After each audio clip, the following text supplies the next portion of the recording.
Hello, my name is Ethan Rivera, and I am currently a senior at Notre Dame High School in the class of 2020. Today, I will be presenting my senior capstone project. Firstly, I will be talking about myself and what exactly I do at school. Within this project, I will also be discussing the three intended student outcomes, or ISOs, at Notre Dame, which are faith, scholarship, and community, and how each of them play a role in my time spent at Notre Dame High School. Furthermore, I will also be discussing my future plans in life, past both high school and college, leading up to my career and profession. To start off, I have been attending Notre Dame High School for 4 years straight. I started playing ice hockey at the age of 8 and have loved it ever since. In my first 3 years at Notre Dame, I never played a sport except for ice hockey, which took place outside of school.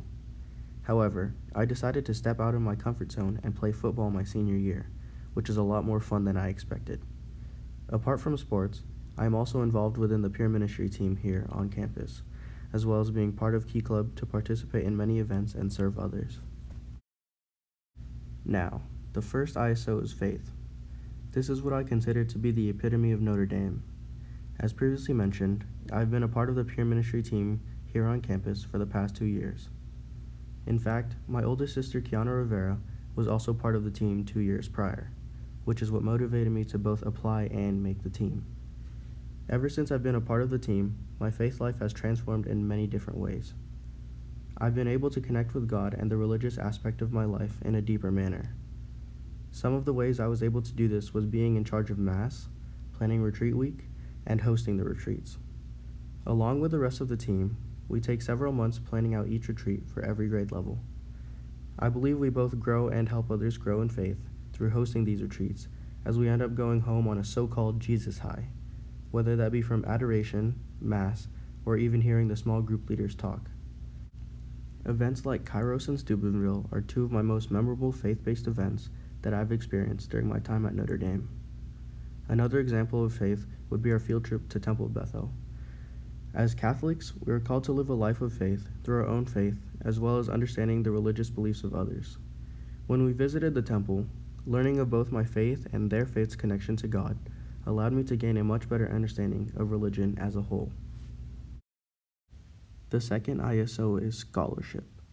As a Catholic school, we have to be able to balance our faith life and core education.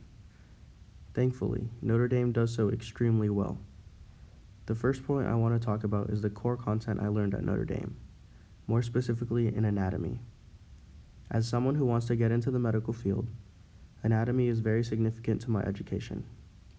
Thankfully, I had the pleasure of taking Dr. Avala's anatomy class my junior year. Even though the class required for us to learn a lot of material, what we learned was actually applicable to real-life scenarios. At the end of the year, we learned how to dissect cats and rabbits, as they provide us with a basic understanding of the anatomy of a once living organism. Oftentimes, students complain that what they learn in school is never going to be used in real life, but I disagree in this situation. Another example isn't necessarily tied to core learning, but rather learning more about my faith. As Catholics, the basis of our faith comes from the sacraments. However, it is more often than not that Catholics my age don't know much about the sacraments. In sophomore year theology, we did a project where we were assigned to do extensive research on each sacrament, which allowed me to connect scholarship and academics to my faith life. The third ISO is community. As society begins to change at a rapid pace around us, we tend to lose touch of real communion. In modern-day society, my peers connect more through social media over the internet than real-life interaction. However, joining the football team my senior year allowed me to break that standard and interact with my teammates face-to-face. Not only did football provide me with real interaction, but it also restored that sense of community that I was missing. There was no better feeling after school than knowing your teammates and coaches were going to be there for you through the thick and the thin, even if it's just a sport. Lastly, I regained my sense of community through peer ministry. Although I mentioned peer ministry for the faith ISO, I believe it deserves recognition for community as well. Peer ministry provided me with many opportunities to form a community, whether it be with my classmates I see every day or our rivals, the Aquinas Falcons. In most cases, during peer ministry events, I was called to be a leader and act as a role model for those around me. However, having my team and classmates with me allowed me to realize that I too am just like them. I believe this is the reason why we call it a peer ministry team over anything else, because we work in communion with one another. So now comes the daunting question of what's next. Personally, this is a question that I dreaded since the start of high school. Everyone said that high school goes by fast. I brushed it off and I thought it was cliche.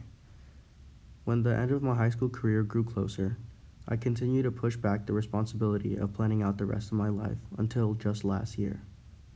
I've decided to go to RCC for my first 2 years of college education. Then, I plan on transferring to UCR for my last 2 years as I am majoring in psychology. From there, the goal is to get accepted into med school, as it has been a goal of mine to work in the medical field since I was just 7 years old. Furthermore, my next goal is to become either a neurosurgeon or a cardiothoracic surgeon. The reason I chose to work towards these two professions in specific is because I was told that they were two of the hardest professions in the medical field, and I never stopped challenging myself. Although my ambitions are high, I believe that the applications of my skills learned here at Notre Dame will help me succeed. Lastly, I would like to leave you all with a very cliche yet appropriate quote. We all know that life is filled with risks that we must be willing to take. The quote comes from an ice hockey legend by the name of Wayne Gretzky, and it says, "You miss 100% of the shots you don't take." Once again, my name is Ethan Rivera, and thank you for taking your time to view my senior capstone project.